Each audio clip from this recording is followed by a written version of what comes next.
Hey everyone, welcome to Jay's Quick Thoughts. So today I wanted to talk about the Minecraft movie, which is doing really well at the box office. Here they say that they're surprised by that, but to be honest, Minecraft is such a huge property. It's one of the best-selling video games of all time, so I'm not really that surprised personally, but maybe people outside of the gaming community might not have seen that coming. That doesn't necessarily mean it's a good movie, admittedly, but it did make a lot of money.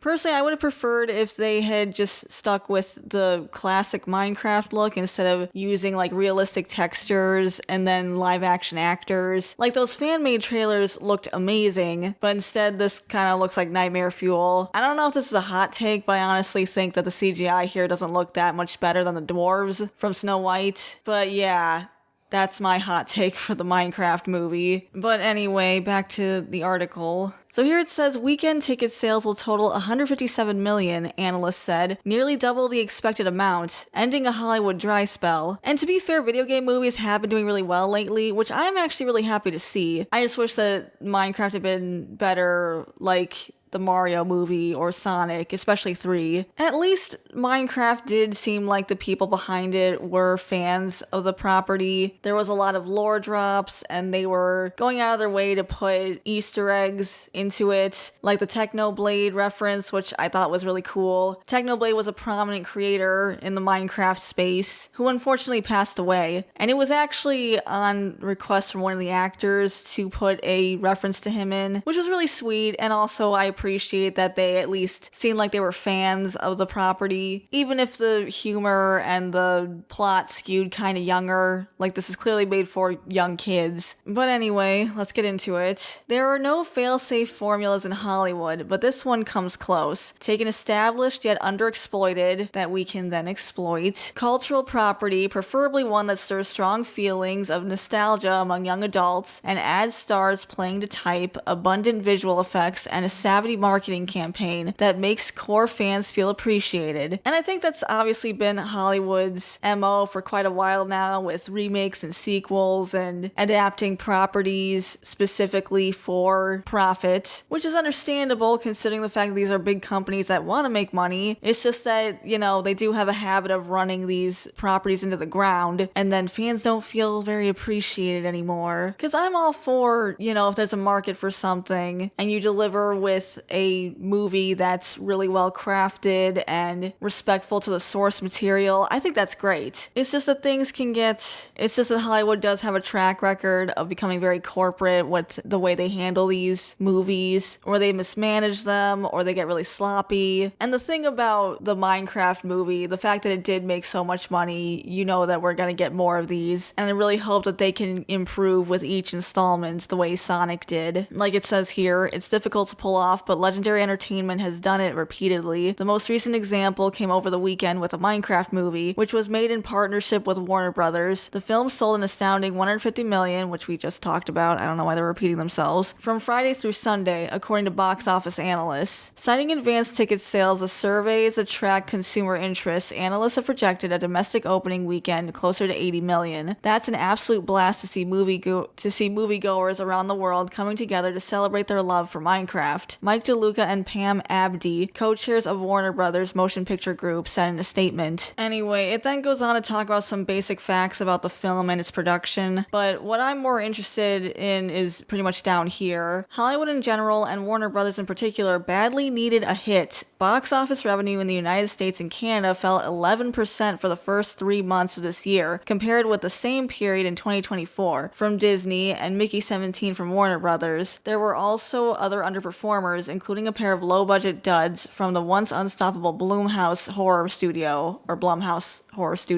I have talked about this before, like when talking about Disney, but I think that this is largely Hollywood's fault because they're pretty out of touch with what audiences actually want. Like, originally, fans did not mind the live-action remakes, and like we were largely positive towards Cinderella and so on, but they started pumping them out and using them to fix what isn't broken and being openly hostile towards the original and Disney's legacy, as well as neglecting what they were really known for, which was their animated movies. Like, we got really good movies like Encanto, but then we got really half-baked movies like Wish, and we lost out on movies like Gigantic, which were canceled in favor of more live-action remakes. And now we're getting Moana 3 and Frozen 3, and they're also canceling princess-related movies and projects. So I'm willing to bet that they're probably going to pull back on their princess-related projects, specifically because Snow White bombed, because instead of actually looking at Snow White and why it bombed specifically, they're just going to write off princesses in general. And it's not just Disney, it's Hollywood in general. They're just basically out of touch. And they're probably going to take the wrong lessons from what did work and what didn't work. Like, for example, I found this article from Screen Rant, which was from 2023, and it says, concerns about Disney's live-action Snow White are silly after 2023's biggest movie. So they're arguing that because Greta Gerwig was involved in the live-action Barbie movie, her being involved in the live-action Snow White movie is going to make that movie a success. Meanwhile, right next to this headline is an advertisement for Snow White with a review score of 3.3 stars out of 10. So again, they took the wrong lessons from Barbie, doubled down on it, and then Snow White ended up being a huge disaster. It says, concerns about the live-action Snow White remake have been high, but the success of Barbie in 2023 shows that Greta Gerwig knows how to handle beloved characters and respect the source material, which isn't even really true if you look at the Barbie movie for what it was. So the thing about the Barbie movie is that it was largely successful because of the costuming and set design. They didn't even really advertise the story that much, so a lot of people went into the movie not even really knowing what the story was about. They just wanted to see the pink and colorful Barbie movie. But the Barbie movie really did not handle the lore of Barbie well at all. Most of the dolls were just Barbies and Kens, and like Midge was there pretty much just to make fun of her. Meanwhile, a lot of the sets were wrong. Like Skipper was living in a Chelsea playset instead of one of Skipper's playsets, and Midge was living in her yard, despite the fact that she also had a dream house of her own that was specific to that doll that they were referencing. And I could go on about all the things that they got wrong about the Barbie lore, and I have, but I think that this just proves how out of touch Hollywood is. They basically just used Barbie for their own messages, and now they thought that that would work with Snow White. And we also have Narnia coming up, which Gerwig is also working on, and there's also a controversy surrounding the casting of Meryl Streep as Aslan, which fans are not going to accept. They're just not. It goes against the story, and it's basically going to be like casting Rachel Zegler all over again. The whole reason that they're making these adaptations is because they have a built-in audience already that they want to capitalize on. Otherwise, you might as well just make a new property. So they're probably going to keep making the same mistakes over and over again and just blame the fans when things go wrong. I think that Minecraft hit basically what it needed to in order to be successful. It seemed like the people working on it were familiar enough with the game to have it be what it needed to be. It did feel pretty true to the lore. It had references to beloved content creators. So even if it was pretty cringe, it was enough to entertain kids who are the target audience. And at this point, that's all Hollywood can really hope for. It's unfortunate, but I think they brought this on themselves, and I also don't think that this one hit is going to really help them overall. But that's my opinion. What do you guys think? Did you see the Minecraft movie? Did you like it? Did you hate it? Do you think that Hollywood will get their act together? Let me know in the comments below. I'd love to hear from you, and I'll see you next time. Thanks for watching, everyone. I really appreciate it. Before I go, I want to give a shout out to our members: Tyrant Carnivore, Shiny Orc Boy, Depth Charge Media, Samaru163, Gabby Hime, Verdant Range, JVR, Equestron, Norman Sweet Cream, Way Beyond Coincidence, Hunter Rose, 80s Nostalgia Guy, Felix Bam, Lucas Geist, J Draws, Meowsers, Sky, Philip,